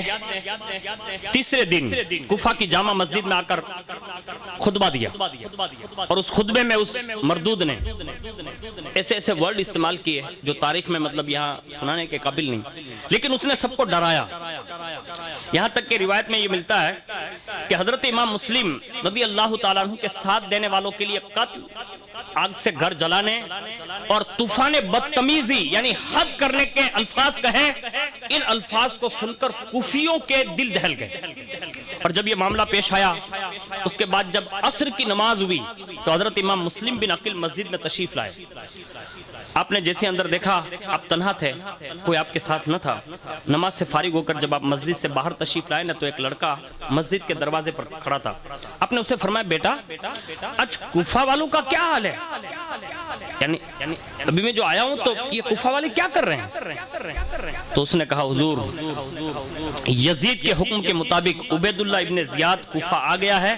اور اس نے نعمان بن بشیر کو معزول کیا ہے اور تمام اہل کوفہ کو امام حسین رضی اللہ تعالیٰ عنہ کے خلاف اس نے بھڑکا دیا ہے۔ جیسے یہ مطلب خبر سنی نا تو امام مسلم رضی اللہ تعالیٰ عنہ جو کھڑے تھے ایک لرزہ طاری ہوا، یعنی ششدر رہ گئے اور لرز گئے۔ لڑکے نے پوچھا حضور کیا ہوا؟ کہا مجھے میری جان کی نہیں، کہا تو؟ کہا مجھے نواسہ رسول یاد آ گیا، میں نے امام پاک کی بارگاہ میں خط لکھ دیا، قاصد پہنچ بھی گیا ہوگا اور وہ نکلنے کی تیاری بھی کر چکے ہوں گے، اس لیے کہ انہوں نے مجھے اپنا معتمد سمجھا، اعتماد شدہ سمجھا اور میری بات وہ کبھی نہیں ٹالیں گے، اس لیے مجھے یہ خدشہ ہو رہا ہے کہ میری جان کا جو ہوگا وہ تو ہوگا، لیکن میرا تو یہ دل دھڑک رہا ہے کہ اگر وہ صاحبزادے تشریف لے آئے اور ان کا کنبہ تشریف لے آئے تو پھر ان کے ساتھ کیا معاملہ ہوگا۔ یہ کہہ کر حضرت امام مسلم رضی اللہ تعالیٰ عنہ اس لڑکے کو الوداع کہہ کر سیدھے حضرت ہانی رضی اللہ تعالیٰ عنہ جو محب اہل بیت تھے ان کے ہاں تشریف لے گئے اور ان سے چل کر بات کی۔ کہا کہ میں نے یہ بات سنی ہے کہ یہاں عبیداللہ ابن زیاد آ گیا۔ کہا ہاں۔ کہا آپ کو بھی پتا چلا؟ کہا ہاں۔ حضرت ہانی نے کہا کہ امام اب آپ کیا کریں گے؟ امام نے فرمایا اللہ نے جو مقدر میں کیا ہوگا وہ ہوگا، لیکن اب میں اسی لیے تمہارے ساتھ آیا ہوں، تمہارے پاس آیا ہوں کہ تمہارے اور ہمارے ایک گہرے تعلقات ہیں اور محب اہل بیت ہیں، اب ہمیں کیا کرنا چاہیے؟ حضرت ہانی نے سب سے پہلا مشورہ یہ دیا، کہا امام اگر عبیداللہ بن زیاد کوفہ میں آ گیا ہے اور پورا کوفہ اگر برطرف ہو گیا ہے، برگزیدہ ہو گیا اور امام پاک کے خلاف اگر کھڑا ہو گیا ہے تو وہ جو آیا ہے نا یہاں اس سے میرے دوستانہ گہرے تعلقات ہیں اور وہ ضرور مجھ سے ملنے بھی آئے گا کیونکہ میں اسے ملنے کے لیے گیا نہیں ہوں۔ اب ایک کام کریں۔ کہا کیا؟ کہا وہ تھوڑے ہی دنوں میں یعنی بہت جلدی وہ مجھ سے ملے گا اور آپ یہیں ہیں، میں آپ کو اجازت دیتا ہوں، آپ میرے گھر میں رہتے ہوئے میں ایک مشورہ دیتا ہوں، آپ اس پہ عمل کریں گے۔ امام مسلم نے فرمایا وہ مشورہ کیا ہے؟ کہا جب وہ مجھے ملنے آئے گا، میرے ساتھ باتیں کرے گا، اور جب وہ میری بیمار پرسی کرے گا، میں بیمار ہوں اس لیے گیا نہیں ہوں، اگر وہ میری بیمار پرسی کے دوران وہ یہاں آ کر بیٹھ جائیں، ظاہر سی بات ہے کہ چند لوگ اس کے ساتھ آئیں گے، مجھ سے ملنے آئے گا، تو عیادت کے لیے تو لشکر نہیں ہوتا، ایک کام کریں گے۔ کہا کیا؟ کہا میں اسی حالت میں اپنی بیماری کی کیفیت میں اپنا عمامہ جو ہے وہ اتار کر زمین پر رکھوں گا، اس طرح میں آپ کو ایک اشارہ دوں گا، اور جیسے میں یہ کروں آپ کے پاس بہترین وقت ہوگا کہ آپ اسی وقت اس کو قتل کر دیں گے تاکہ کوفہ میں ہی یہی وہ فتنہ دب جائیں، ورنہ یہ بدبخت کو مجھ سے زیادہ کوئی نہیں جانتا۔ یعنی یہ اتنا بھیانک آدمی ہے، اور سید صاحب نے اس کو بیان کیا، اور تاریخ میں مطلب ہے ہی اس کے بارے میں کہ یہ عبید اللہ کا باپ جو زیاد ہے نا، زیاد، یہ زیاد جو پیدا ہوا نا وہ ولد الزنا ہے، عبید اللہ کا باپ جو ہے وہ ولد الزنا ہے، اور جو زنا سے بچہ پیدا ہوا اس کا یہ بچہ عبید اللہ، یعنی پتہ یہ چلا کہ زیاد کے باپ کا کسی کو پتہ نہیں ہے، اور جب ایسے بچے پیدا ہوتے ہیں نا تو پھر وہی عبید اللہ بن زیاد بنتے ہیں، ہے نا، یعنی وہ پھر ایسے ہی کارنامے انجام دیتے ہیں۔ اللہ اکبر۔ کہا اسے میں جانتا ہوں اچھی طرح، اس کی ہسٹری جانتا ہوں، اس لیے آپ یہ کام ضرور کریں گے۔ اللہ اکبر۔ امام مسلم نے حضرت ہانی کی اس رائے کو پسند فرمایا، کہا ٹھیک ہے۔ ادھر ابن زیاد نے 2-3 دن کے بعد تمام شرکا جو کوفہ کے تھے ان کو سب کو دعوت بھیجی، اور بڑے بڑے لوگوں کو بلانا شروع کیا، اور اس کے بعد حضرت ہانی کا جیسے خیال آیا نا تو اس نے پوچھا ہانی کیوں نہیں آئے، اس کا کیا حال ہے؟ لوگوں نے کہا کہ وہ بیمار ہے۔ اب وہ خبیث جو ہے طبیعت پوچھنے کے لیے عیادت کے لیے حاضر ہوا، اور جیسے وہ آپ کے پاس آ کر بیٹھ گیا اور اس نے پوچھا ابن زیاد کوفہ کس گھر سے آیا؟ اب اس نے بکواس شروع کی جو اس کی عادت تھی، اس نے سب بک دیا۔ حضرت ہانی نے کہا ابن زیاد کیا تمہارے نزدیک مسلم بن عقیل اور حضرت امام حسین حق پر نہیں ہے؟ آپ نے سوال کیا حضرت ہانی نے، یہ حق پر نہیں ہے، یہ رسول اللہ کے نواسے نہیں ہیں؟ اس بدبخت نے پھر بکواس کی۔ ابن زیاد نے کہا میں جانتا ہوں وہ کون ہے، اگرچہ وہ ابن رسول ہیں۔ تو کہا پھر تو یہ سب کیوں کر رہا ہے؟ اب اس نے جو جملے کہے وہ سنیں۔ اس نے کہا کہ حاکم کی مخالفت کرنے والا واجب القتل ہوتا ہے۔ حضرت ہانی خاموش ہو گئے، سمجھ گئے کہ اب یہ کون سی منزل پر جا رہا ہے، کیونکہ انہوں نے امام حسین کا نام لیا نا حضرت ہانی نے، اور اس نے یہ کہہ دیا کہ جو حکومت کی خلاف ورزی کرے گا وہ واجب القتل ہوتا ہے۔ مورخ لکھتا ہے حضرت ہانی خاموش اس لیے ہو گئے کہ اس جملے کے ساتھ جو اس نے امام حسین کے خلاف کہا کہ وہ واجب القتل ہے، آپ فرماتے ہیں کہ میں نے اسی وقت سوچ لیا اس کا ایمان اسی وقت رخصت ہو چکا ہے۔ پتہ یہ چلا جو شہزادوں کے خلاف کھڑا ہوگا اس کے ایمان کا بچنا بڑا مشکل ہے، اس کو ہمیشہ یاد رکھ لیں۔ فوراً کہا یہ ایمان سے نکل چکا ہے۔ اس کے بعد دوبارہ اپنے آپ جو یہ پہلی بار آپ نے اپنے سر سے امامہ اتارا، جو اشارے کی بات تھی، اپنے امامہ اتارا، زمین پر رکھا۔ حضرت مسلم رضی اللہ تعالیٰ عنہ کا انتظار کیا، لیکن امام مسلم نکلے نہیں۔ سمجھا ہو سکتا ہے امام مسلم میری بات نہ سمجھ پائے ہو۔ دوسری بار اس نے امامہ رکھا، پھر اتارا، بار بار یہ کیا، لیکن امام مسلم نہیں آئے۔ جب اس کے بعد بے قراری بڑھی تو اس نے 2 شعر زور سے پڑھے، اور 2 شعر جب زور سے پڑھے تو یہ بدبخت پوچھتا ہے کہ یہ ہانی کی حالت کیا ہے؟ کہ ایسا لگتا ہے کہ بیماری کی وجہ سے اس کے دماغ میں کچھ اثرات داخل ہو چکے ہیں۔ اب وہ کچھ آگے پوچھتا ہے نا تو گھر والوں نے کہا کہ جب بھی ایسا ہوتا ہے نا تو دوپہر کے بعد وہ شعر ہی گنگناتے ہیں، یعنی بات چھپانے کی کوشش کی گئی۔ اس کے بعد ابن زیاد وہاں سے افسوس کرتا ہوا وہاں سے نکل گیا، اور جیسے ابن زیاد گیا، ابن زیاد کے جانے کے بعد جیسے امام پاک باہر تشریف لائے، حضرت ہانی نے کہا کہ حضور آپ سے میں نے عرض کیا تھا، آپ کو میں نے 2 بار نہیں 3 بار موقع دیا، آپ نے اس موقع کو غنیمت جانا تھا، آپ نے یہ کیوں نہیں کیا؟ اب سنیے شہزادے کا جواب۔ حضرت امام مسلم رضی اللہ تعالیٰ عنہ فرماتے حضرت ہانی آپ کی بات بالکل درست ہے، لیکن سنو، جب تم نے پہلی بار اس ارادے سے امامہ اتارا اور میں دیکھ ہی رہا تھا کہ تم نے اتار کر زمین پر رکھا، میں نے پہلی بار جب اٹھ کر میں نے یہ چاہا کہ میں اس پہ حملہ کروں تو میری کمر سے کسی نے اتنی مضبوطی سے مجھے پکڑ کر رکھا اور آواز آئی مسلم ہرگز نہیں تقدیر الہی میں کچھ اور ہی لکھا ہے. اس لیے میں پھر کھڑا نہیں ہوا. کہا پھر جب تو نے دوسری بار امامہ شریف سر پر رکھا پھر اتارا تو دوسری بار یہ آواز آئی. فرماتے ہیں اور آواز میں صاف صاف یہ کہا گیا کہا مسلم جلدی نہ کرنا, ابھی اس بدبخت کی عمر جو ہے نا, ابھی اس کا پیمانہ عمر لبریز نہیں ہوا ہے, اس کی بدعمالیوں کا پیالہ بھرا نہیں ہے, ہرگز نہ جاؤ, خاموش دیکھتے رہو اور وہیں بیٹھ جاؤ. یعنی ابن زیاد کے بارے میں یہ کہا گیا, امام مسلم کہتے ہیں کہ مجھے صاف صاف یہ کہا گیا, کہا ابھی اس کی بدتمیزیاں جو ہے نا اور آگے بڑھے گی, ابھی اس کی عمر کا وہ پیالہ جو ہے بھرا نہیں, اس کو رہنے دو بھی. پھر فرماتے ہیں کہ یہ 2 بار آنے کے بعد میرے جسم میں پھر طاقت نہ رہی جس نے مجھے پکڑ رکھا تھا کہ میں پھر اٹھ کر آپ کے اشارے پر کام کرتا. حضرت عانی نے جب یہ سنا تو کہا حضور آپ نے صحیح کہا ہے, جو آپ نے دیکھا جو آپ نے سنا میں آپ کی باتوں کو دل و جان سے تسلیم کرتا ہوں. اس کے بعد اب کوفہ کی ہر گلی میں امام مسلم کی تلاش شروع ہوئی, اور جب تلاش ہونے لگی تو ہزارہا سپاہی کوفہ میں گشت کر رہے ہیں, تلاش کر رہے ہیں, کسی سے بھی حضرت امام مسلم کا پتہ نہ لگ سکا. جب کسی طرح سے امام مسلم کا پتہ نہ لگا, آخر کار اس نے ایک جاسوس تیار کیا جس کا نام معقل ہے تاریخ میں. وہ بدبخت مسجد میں آیا اور مسجد میں سب نمازیوں کو دیکھتا رہا, یہاں تک کہ ایک صحابی رسول تھے حضرت مسلم بن اوسجہ, ان کو نماز پڑھتے دیکھا تو اس نے جا کر سلام کیا, اور جیسے اس نے آپ نے نماز سے سلام پھرا وہ قریب جا کر بیٹھ گیا اور اس نے کہا کہ میں ملک شام سے آیا ہوں, محب اہل بیت ہوں, اور میں نے سنا ہے کہ امام حسین رضی اللہ تعالیٰ عنہ کوفہ آنے والے ہیں, میں ان کی زیارت کی خاطر یہاں آیا ہوں. یعنی اس نے یہ بہانہ بنایا. اور اس کے بعد اس نے کہا کہ میں نے سنا ہے کہ یہاں حضرت مسلم بن عقیل بھی آ چکے ہیں جو نمائندہ امام حسین بن کر, اور میں یہ چاہتا ہوں کہ ان سے میں ملاقات کر لوں. اب حضرت مسلم بن اوسجہ اسدی جو تھے ان کے دل میں اس جاسوس کی باتیں اثر کر گئی. اب انہوں نے سوچا جب یہ اتنی ہمدردی پیش کر رہا ہے اور کچھ دینار وغیرہ بھی دکھائے اور کہا میں نذرانہ پیش کروں گا, اس طرح کی باتوں میں حضرت مسلم بن اوسجہ آ گئے اور انہوں نے حضرت ہانی کے گھر کا پتہ بتا دیا کہ یہیں حضرت امام مسلم ہیں. حضرت ہانی کے یہاں اٹھتا بیٹھتا, طویل میٹنگ جو ہوتی یہ ساری باتیں جا کر وہ فوراً وہاں پہنچا دیتا تھا. یہ روز کا معمول ہو گیا, یہاں تک کہ ابن زیاد نے فوراً ان باتوں کو سننے کے بعد محمد بن اشعث کندی, اسما بنت خارجہ فرازی, عمرو بن حجاز دیناری, ان سب کو حکم دیا ہانی کو اٹھاؤ. یعنی حضرت ہانی کے بارے میں آرڈر پھٹ گیا, کہا اس کو اٹھاؤ اور سیدھے لا کر میرے سامنے پیش کرو. جیسے ہی آپ اندر داخل ہوئے ابن زیاد کے سامنے پہنچے, اس نے کوئی توجہ نہیں دی اور اس نے کوئی سلام کلام بھی نہ کیا, یہاں تک کہ اس نے ترش روئی سے دیکھتے ہوئے حضرت ہانی سے کہا تم نے دشمن یزید مسلم بن عقیل کو اپنے گھر میں بٹھا رکھا ہے, میرے خلاف آپ جو ہے لشکر تیار کر رہے ہیں اور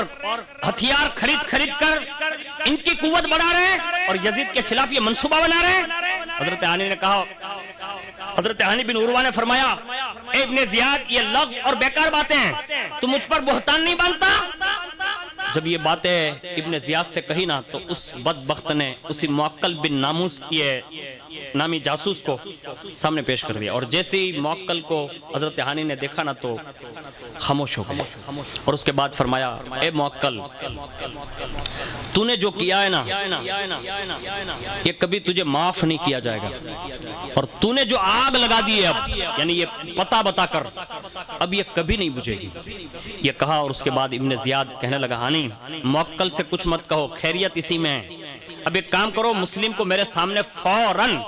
تم ہی میرے حوالے کر دو. حضرت ہانی نے فرمایا سن,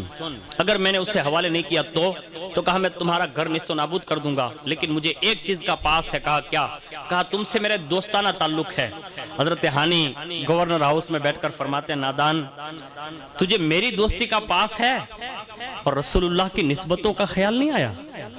یہ جملے کہے اور محبت رسول میں مطلب جذبات میں آ کر بہت ساری باتیں کہہ ڈالی, یہاں تک کہ آپ نے اسے تنبیہ کرتے ہوئے کہا ابن زیاد اگر اس معاملے کو تو نے اور آگے بڑھایا تو سن لے ہو سکتا ہے کہ اگر تو مجھے قتل بھی کر دے گا تو یہ سمجھ لے گا کہ کوفہ اور بصرہ اور دمشق تک یہ سب یزید کی حکومت ہو جائے گی, تو یہ تو بھول گیا ہے ہانی تنہا نہیں ہے. اگر تو میرے معاملے میں جو سوچ و بچار رکھتا ہے تو میں تنہا نہیں ہوں، اگر میرا خاندان باہر نکل گیا تو کوفہ کے گورنر ہاؤس سے لے کر یزید کے گورنر ہاؤس تک خون کی ندیاں بہہ سکتی ہے۔ یہ حضرت ہانی نے ایک کھلا چیلنج دے دیا، اور جب یہ باتیں ہونے لگی تو حضرت ہانی رضی اللہ تعالیٰ عنہ پر اس نے ایک عصا مارا، یہاں تک کہ آپ کے سر انور سے خون بہا، یہاں تک کہ آپ کا ریشمی جبہ جو تھا وہ خون آلود ہو گیا، اور اس کے بعد لکھا ہے کہ آپ کو قید کر لیا گیا۔ اور ایک روایت یہ بھی ہے کہ آپ کی شہادت مطلب مشہور ہوئی کہ ان کو شہید کر دیا گیا۔ اور جیسے حضرت ہانی کے بارے میں شہادت کی افواہ پھیلی تو فرمایا گیا کہ حضرت ہانی کی یہ شجاعت دیکھ کر سب سے پہلے تو بدبختوں نے بہت کچھ کہہ ڈالا، اور اس کے بعد آپ کو زخمی کیا، یہاں تک کہ حضرت ہانی پر ٹوٹ پڑے اور آپ کو اتنا پیٹا اتنا پیٹا اتنا پیٹا کہ اللہ اکبر۔ لیکن پھر بھی حضرت ہانی نے گورنر ہاؤس میں رہتے ہوئے ان بدبختوں میں سے 22 لوگوں کو جہنم واصل کیا،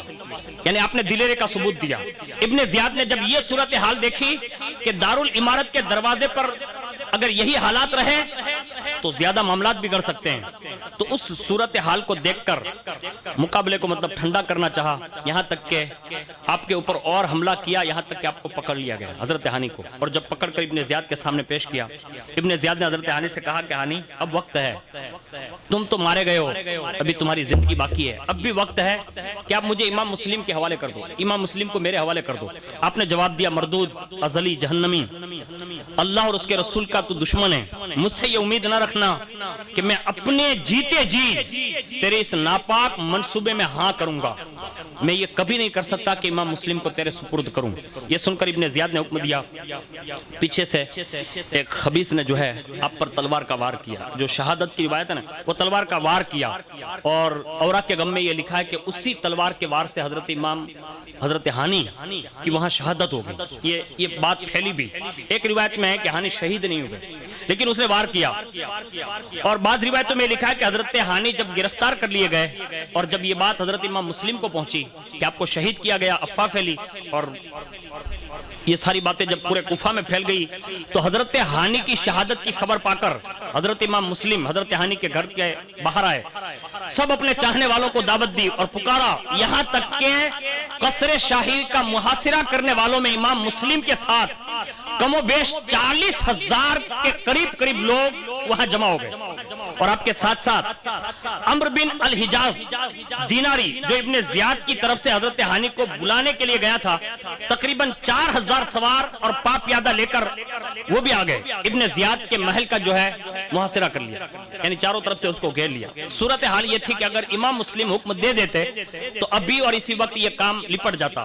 آخرکار یہ ہوا، امام مسلم نے محاصرہ کر لینے کے بعد بھی حملے کی اجازت نہیں دی۔ آخرکار انصاف پسند شہزادے تھے، فوراً آپ نے انتظار کیا، گفتگو کے ذریعے معاملات طے کرنے کی بات کی، یہاں تک کہ وہ پہلے جو امیر لوگ ابن زیاد نے قید کر کے رکھے تھے وہ باہر آ گئے، عمارت پر کھڑے ہو گئے، اور جتنے بھی لوگ تھے ان کو یہ کہا شہادت کے بارے میں جو ہانی کے معاملات ہیں وہ شہید نہیں کیے گئے، ہاں زخمی ہوئے ہیں اور وہ قید میں ابھی زندہ ہے۔ جب انہوں نے یہ بات کر دی، اب یہ جس جوش و خروش کے ساتھ لوگ آئے تھے، مورخ نے لکھا ہے کہ تھوڑی دیر ہوئی نا تو سارے کے سارے لوگ وہاں سے روپوش ہو گئے، یہاں تک کہ حضرت سیدنا امام مسلم جب مغرب کی نماز مسجد کوفہ میں پڑھنے کے لیے تشریف لے گئے تو 500 آدمی آپ کے ساتھ تھے، اور نماز سے فارغ ہوئے نا تو پھر ایک بھی بندہ آپ کے ساتھ نہیں رہا۔ آخرکار تمنا اور التجاؤں کے ساتھ جو آپ کو بلایا گیا تھا ان کے ساتھ یہ سلوک کیا گیا، یہاں تک کہ حضرت امام مسلم کو زیادہ تر امام حسین پاک کا خیال آتا تھا۔ آخرکار اپنا غم جو تھا نا وہ اپنے آپ کو مطلب درد نہیں دے رہا تھا، امام پاک کا وہ درد جو تھا نا وہ بار بار آپ کو جو ہے غم دے رہا تھا۔ اسی حالت میں امام مسلم رضی اللہ تعالیٰ عنہ یہ فرماتے ہیں کہ میں اسی الجھن اور پریشانی میں کوفہ کی گلی کوچوں سے گزرتے ہوئے سامنے ایک عورت کا گھر نظر آیا، میں اندر گیا، اور جیسے اندر جا کر میں نے پانی مانگا نا تو اس نے پانی کا پیالہ پیش کیا، جیسے میں نے وہ پانی کا پیالہ اس نے پیش کیا میں بیٹھ کر پینے لگا تو اس عورت نے کہا کہ آپ جائیے، پانی تو پی لیا، کہا اس وقت اسی زمین پر میرا کوئی گھر نہیں ہے، میں تو مہمان بنا کر بلایا گیا ہوں، اب طوعا نے کہا کہ مجھے یہ لگتا ہے کہ آپ مسلم بن عقیل ہیں؟ کہا ہاں۔ کہا آپ اندر آ جائیے۔ اس عورت نے، طوعا نامی عورت نے آپ کو اندر لیا۔ تھوڑی دیر ہوئی تو اس کا بیٹا بھی آیا جس کا نام بلال تھا، اور وہ محمد بن اشعث کا یہ چیلا تھا۔ جیسی ماں نے حضرت امام مسلم کو پناہ دی، یہاں تک کہ وہ بیٹا جو آیا نا تو ماں نے یہ سوچا کہ بیٹا بھی میرا ہے، اب یہ تھوڑا معلوم تھا کہ یہ بھی وہاں کا جاسوس ہے۔ ماں نے یہ بات بھی کر دی۔ اب رات بھر یہ مطلب تڑپتا رہا کہ جلدی سے محمد بن اشعث اور ابن زیاد کو کہوں گا تو مجھے انعام ملے گا، اسی لالچ میں وہ رات بھر سویا نہیں، یہاں تک کہ صبح کی سفیدی پھوٹتے وہ گیا اور محمد بن اشعث کو حضرت امام مسلم کی خبر دے دی۔ لیکن حضرت امام مسلم رضی اللہ تعالیٰ عنہ اس طوعا عورت کے گھر میں رہتے ہوئے آپ فرماتے ہیں کہ اسی رات میں نے رسول اللہ صلی اللہ علیہ وسلم کا دیدار فرمایا، اور دیدار میں اللہ کے پیارے حبیب صلی اللہ علیہ وسلم کا جب دیدار ہوا تو وہ فرماتے ہیں کہ رأیت رسول اللہ صلی اللہ علیہ وسلم وہو یقول اللوحن العجل وما اظن الا انه آخر ایام من الدنیا۔ میں نے اللہ کے پیارے حبیب صلی اللہ علیہ وسلم کے دیدار کا شرف حاصل کیا تو حضور نے فرمایا مسلم جلدی کرو جلدی کرو، یہ دنیا میں آپ کا جو ہے یہ آخری دن ہے۔ اللہ اکبر۔ جب میں نے یہ دیدار کر لیا، حضرت امام مسلم فرماتے ہیں کہ میں اسی گھر میں نماز فجر پڑھ کر جیسے فارغ ہوا تو میں نے دیکھا کہ گھوڑوں کی ٹاپوں کی آواز آئی، اور میں سمجھ گیا کہ اگر میں اندر ہی رہا تو اس غریب کا گھر کہیں یہ لوگ جلا نہ دیں۔ اللہ اکبر۔ اس فکر میں بھی آپ فرماتے ہیں کہ میں فوراً اپنے آپ کو تیار کرنے لگا۔ طوعا نے مجھے روکا، میں نے کہا طوعا آج جو تم نے میرے ساتھ اچھا سلوک کیا ہے نا؟ کہا ہاں۔ کہا تم نے صرف یہ نیکی میرے ساتھ نہیں کی ہے؟ کہا تو؟ کہا آپ نے یہ نیکی خاندان اہل نبوت کے ساتھ کی ہے، اور سنو مجھے امید ہے تم نے یہ نیکی کر کے رسول اللہ کی شفاعت کو اپنے اوپر واجب کر لیا،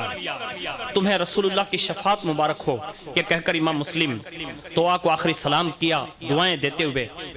اب للکارتے ہوئے باہر آ گئے، اور جیسی باہر آئے نا تو چاروں طرف سے تلواریں ہی تلواریں،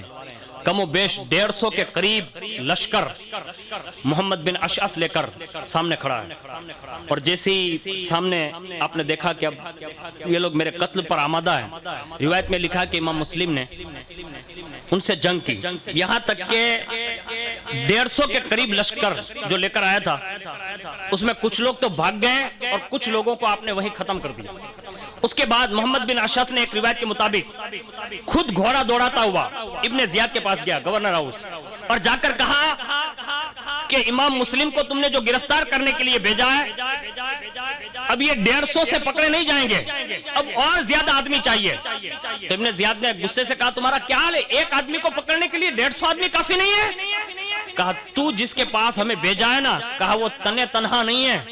ان کی رگوں میں جو ہے خاندان بنو ہاشم کا خون گردش کر رہا ہے، اور یہ اکیلے نہیں لڑتے بلکہ ان کے ساری روحانی طاقتیں لڑتی ہیں، اور یہ ایسے ہی برستے ہیں جیسے ریور پر شیر حملہ کرتے ہیں، اس کو تو معمولی نہ سمجھ۔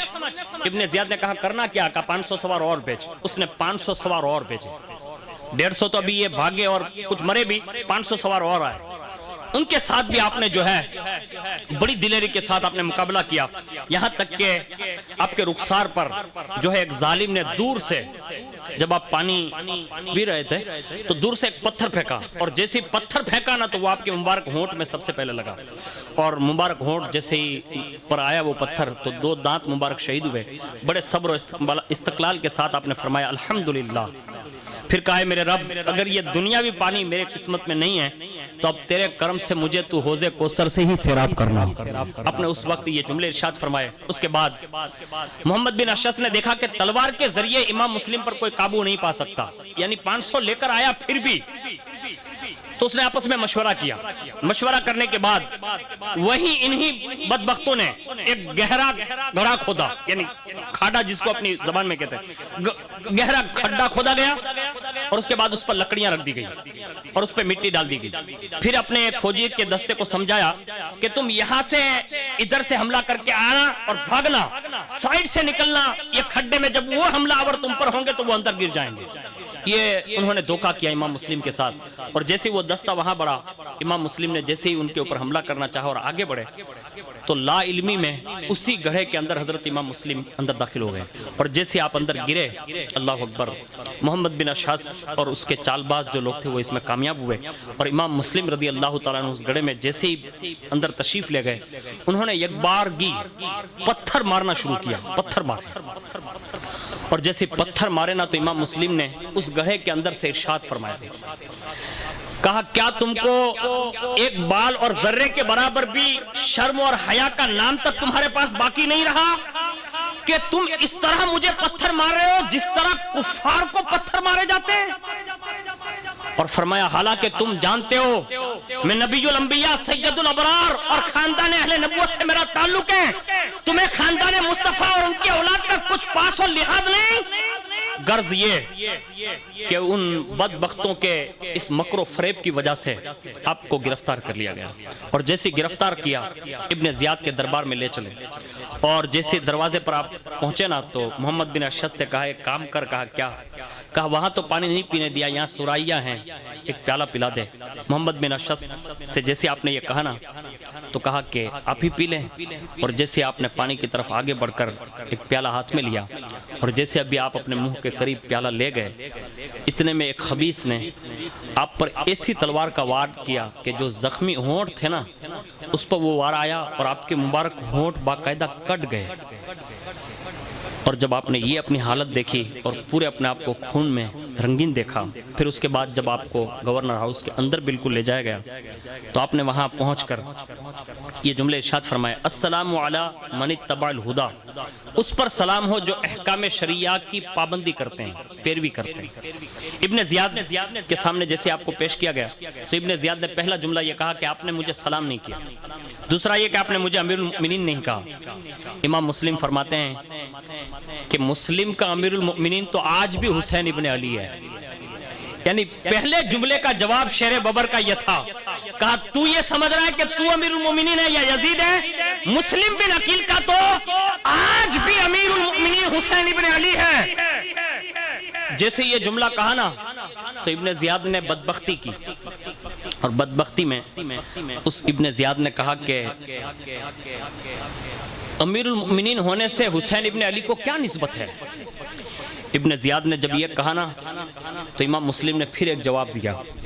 اور جب آپ نے دوسرا جواب دیا تو اس کا غصہ جو ہے اور زیادہ تیز ہو چکا، اور اس کے جواب میں امام مسلم برجستہ باتیں عرض فرماتے ہی رہے، یہاں تک کہ آخرکار حضرت امام مسلم رضی اللہ تعالیٰ عنہ نے آخر میں جو جملے کہے وہ سننے کے قابل ہیں۔ آپ نے فرمایا وہ خبیث دنیا کے کتے، تو یہ سمجھتا ہے کہ میں تیرے گورنر میں ہاؤس میں رہ کر تجھ سے یا تیرے یزید سے ڈر جاؤں گا؟ سنے ابن زیاد، کان کھول کر سن لیں، ہم اللہ کے سوا کسی سے نہیں ڈرتے،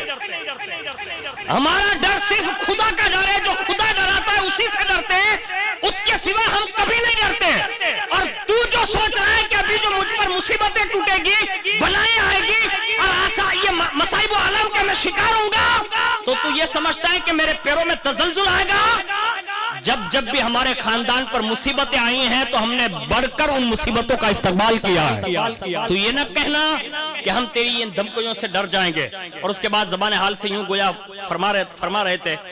کہ بلاؤں سے ڈرنا یہ ہمارے خاندان کا شیوا نہیں ہے، بلکہ بلائیں خود آ کر ہمارے دروں کا طواف کرتی ہے۔ اللہ اکبر۔ اس کے بعد اسی حالت میں آپ کی آنکھوں سے آنسو آ گئے۔ ابن زیاد نے پوچھا مسلم جو حکومت اور خلافت کے مطلب امیدوار ہوتے ہیں یا لڑائی کرتے ہیں، مقابلہ کرتے ہیں، وہ روتے نہیں ہیں، آپ رو کیوں رہے ہیں؟ امام مسلم نے فرمایا نادان، تو یہ سمجھ رہا ہے کہ میں خلافت یا حکومت کی لالچ میں آیا ہوں اور میں اس لیے رو رہا ہوں کہ ابھی مجھے قتل کیا جائے گا؟ سن، اس وقت مجھے امام پاک کی یاد آ گئی ہے، وہ ضرور آ رہے ہوں گے اور مجھے ان کی یاد تڑپا رہی ہے۔ اس کے بعد آپ کی اس کیفیت کو دیکھ کر امام مسلم نے فرمایا میرا اس وقت رونا اپنے لیے نہیں بلکہ یہ صرف اور صرف امام حسین کے لیے تھا۔ اس کے بعد آپ نے ابن زیاد کو مخاطب کر کے فرمایا مردود میں جانتا ہوں کہ تو دنیا کے نشے میں مست ہے، ان قریب تو مجھے قتل بھی کروائے گا۔ موت سے بزدل لوگ ڈرتے ہیں، ہم لوگ کبھی موت سے نہیں ڈرتے، اس لیے کہ اس موت کے بعد خاندان اہل نبوت کے لیے دائمی زندگی کا اعلان ہے، شہیدوں کے لیے۔ اور ابن زیاد نے جب یہ باتیں سنی وہ آگ بگولا ہوا. آخر کار ابن زیاد نے کہا تمہارا آخری وقت ہے, کوئی بات بتانی ہے تو جلدی کرو. حضرت امام مسلم نے اس وقت کلمہ شہادت پڑھا, اور کلمہ شہادت پڑھنے کے بعد فرمایا اے بدبخت سن, میں وصیت کرتا ہوں اور صرف اس لیے کرتا ہوں, یہ جملے کا ہے, کہا صرف اس لیے کرتا ہوں کہ میں نے اپنے نانا جان صلی اللہ علیہ وسلم کی سنتیں پڑھی ہے, اس میں وصیت کرنا یہ میرے نانا کی سنت ہے, یعنی رسول اللہ کی سنت کی بنیاد پر وصیت کر رہا ہوں. لیکن مجھے تجھ جیسے جھوٹے اور مکار آدمی سے کوئی امید نہیں ہے, مجھے نہیں لگتا تو یہ باتیں میری پوری کرے گا. لیکن سن, مجھے قتل کرنے کے بعد میری لاش دفن کرنا بے حرمتی مت کرنا, کیونکہ میرا جسم اس ذات سے تعلق رکھتا ہے. دوسرا, فلاں شخص کا میں مقروض ہوں, میں نے قرضہ لیا ہے, اگر ہو سکے تو میری زرہ جو ہے نا اس کو فروخت کر دینا اور اسے میرا قرضہ ادا کر دینا. تیسری بات, میرے چچا زاد بھائی حضرت امام پاک رضی اللہ تعالیٰ عنہ میری بات کو سننے کے بعد, یہ پڑھنے کے بعد وہ یہاں آ رہے ہوں گے, میں نے لکھ کر بھیجا ہے, مجھے یقین ہے وہ آئیں گے, لیکن یہ پیغام ان تک پہنچا دینا کہ وہ ہرگز کوفہ نہ آئیں. چوتھے نمبر پر کہا کہ جو حالات ابھی اس وقت تو نے بنا دیے ہیں میرے ساتھ وہ ویوہار نہ کرنا, ورنہ پھر تو اپنا انجام خود ہی دیکھ لے گا. بس یہ کہنے کے بعد ابن زیاد نے پھر جو ہے کہا کہ ہم تمہاری ایک بھی بات ماننے کے لیے تیار نہیں, کیونکہ زرہ یہ ہمارا حق ہے. حسین ابن علی کو جن کو تم نے خط لکھا ہے ہم خود ہی ان بلانا چاہتے ہیں, ہم منع نہیں کریں گے. اس کے بعد پھر عبید اللہ بن سعد نامی ایک شخص تھا, شخص سے کہا کہ ہمارے بہت سے آدمی مسلم بن عقیل نے مارے ہیں, اب ان کو بھی جو ہے تیسرے منزلے پر لے جاؤ اور تیسرے منزلے سے انہیں زمین پر گرا دو. اور جیسے آپ کو تیسری منزل کی طرف وہ لے کر چلنے لگا تو آپ کی زبان مبارک پر پہلے کلمات یہ آئے, اے اللہ تو ہمارے اور ان کے درمیان فیصلہ فرما, بے شک تیرا فیصلہ سب سے بہتر فیصلہ ہے. یہ وہ قوم ہے جس نے جھوٹ بولا, دھوکہ کیا اور ہمیں جھوٹ بول کر یہاں بلا کر ہمارے ساتھ یہ سلوک کیا. اور جیسے ہی وہ جلاد امام مسلم کو لے کر تیسری منزل تک پہنچا تو آپ نے جلاد سے کہا کہ ابھی تو تنے تنہا یہاں ہے. کہا ہاں, کہ ہمارے گھر کی ایک شان رہی ہے, میں تجھ سے بات کرنا چاہتا ہوں. کہا فرمائیں. کہا پہلا یہ کام کر کہ مجھے 2 رکعت نماز پڑھ لینے دے. کون کہہ رہے ہیں بھائی؟ زور سے بولیں آپ, زور سے. 10ویں رات کو لوگ بھول جاتے اس لیے یاد دلا رہا ہوں, زور سے بولیں. حضرت امام مسلم نے کہا ایک کام کر 2 رکعت پڑھ لینے دے. 2 رکعت کی اجازت مانگی, جلاد نے آپ کو اجازت دی, لیکن جلاد نے یہ کہا کہ ہو سکتا ہے کہ اگر ابن زیاد کو پتہ چل جائے گا تو ہو سکتا ہے وہ میرے ساتھ جو سلوک کرے گا آپ بہتر جانتے ہیں. اس وقت بھی آپ کی آنکھوں میں آنسو آ گئے, اور جس وقت جلاد نے آپ کو تیسری منزل سے پھینکنے کا مطلب ارادہ کیا نماز کے بعد, اس وقت آپ نے ایک چیخ لگائی, یعنی ایک آواز بلند ہوئی آپ کی ذات والا صفات سے. جب اوپر سے آپ کو گرایا جانے لگا تو روایت میں لکھا ہے کہ آپ نے ایک صدا یہ بلند کی تھی, واہ حسینہ. سر مبارک کے بل جب آپ کو یہ گرایا تو امام پاک کا نام لیا اور تیسرے منزلے سے زمین پر آپ تشریف لائے. تو جیسے آپ تشریف لائے تو مورخ نے لکھا ہے کہ جب اس نے پھینکا نا تو حضرت امام مسلم سر کے بل زمین پر آئے. اب آپ خود اندازہ لگا سکتے ہیں کہ یہ کیفیت اور یہ حالت کیسی رہی ہوگی. جب آپ سر کے بال آئے تو جیسے ہی زمین سے آپ کا سر ٹکرایا, مورخ لکھتا ہے کہ اسی وقت آپ کا سر انور پاش پاش ہو گیا اور روح پاک اسی وقت جو ہے پرواز کر گئی. انا للہ و انا الیہ راجعون. جاتے جاتے اس وصال یہ شہادت کے بعد جو بات ہوئی نا وہ میں آپ کو صرف عرض کر دوں, اس کے بعد میں اپنی گفتگو کا اختتام کر دوں. امام مسلم نے جیسے شہادت نوش فرمائی تو ابن زیاد نے کہا جلدی کرو, ان کے جسم سے سر کو جدا کر دو, ان کے جسم کو, یہ سر کو جسم سے جدا کر دو. جب ایک بندہ آگے بڑھا سر کاٹنے کے ارادے سے امام مسلم کے پاس, اللہ اکبر, ابھی وہ آگے بڑھ ہی رہا تھا, ارادہ یہی تھا نا کہ سر کو جسم سے الگ کریں. اب امام مسلم کی شان سنیں, ابھی وہ چند قدم آگے بڑھا اور اس نے چاہا کہ تلوار اٹھائیں, اللہ نے اس کے دونوں ہاتھ چھین لیے, وہیں وہ ہاتھ سل ہو گئے, اس سے وہ کام ہو ہی نہیں سکا. وہ دوڑا ہوا آیا اور کہا کہ میرے ہاتھ کام کرتے ہی بند ہو گئے. ابن زیاد نے کہا کیا بے وقوفی کی بات کر رہا ہے؟ کہا ہاں یہی ہوا ہے. اور جب سب کو اطلاع دی گئی, حال بتایا گیا, کہاں ایسا ہی ہوا. کہا آخر یہ کوئی وجہ تو ہوگی نا کہ جو تم پر یہ بات ہوئی.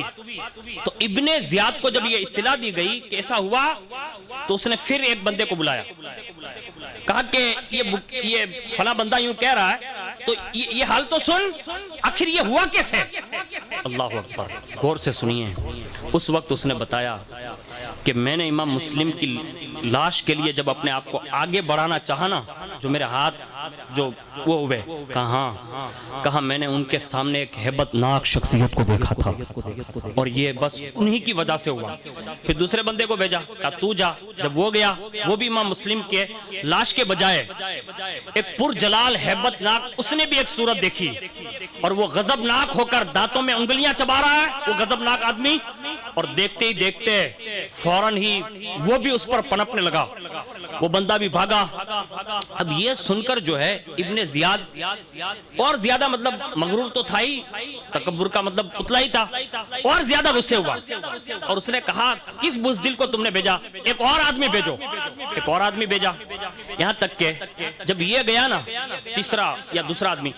تو وہ خوف زدہ وہی دیکھ کر فوراً اندر آیا بھاگتا ہوا۔ ابن زیاد نے کہا تجھے کیا ہوا؟ کہا جس مقدس لاش کے سامنے تو نے مجھے بھیجا تھا نا، کہا ہاں،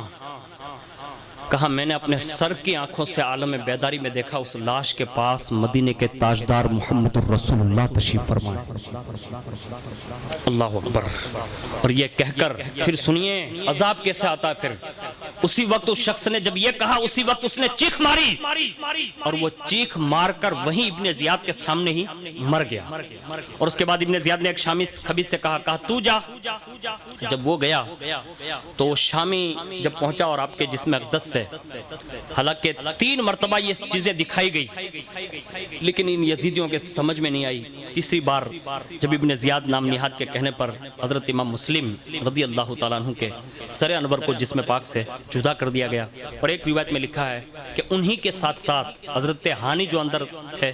ان کو بھی انہی کے ساتھ شہید کر دیا گیا۔ ہمارا اور آپ کا وقت کافی ہو چکا ہے، دعا کریں کہ اللہ کل کی رات اللہ ہمارے وقت میں برکت عطا فرمائیں، اور ہم مفصل طور پر اور تفصیلی طور پر تاریخ کی حقائق کے آئینے میں ہم امام حسین رضی اللہ تعالیٰ عنہ کی شہادت تک پہنچ سکیں اور ان کا وہ پس منظر پیش کر سکیں۔ اللہ تعالیٰ ہم سب کو امام حسین کی شہادت کا مقصد سمجھ کر ہماری آنے والی نسلوں تک پہنچانے کی توفیق عطا فرمائیں۔ وما توفیقی الا باللہ برحمتک یا ارحم الراحمین۔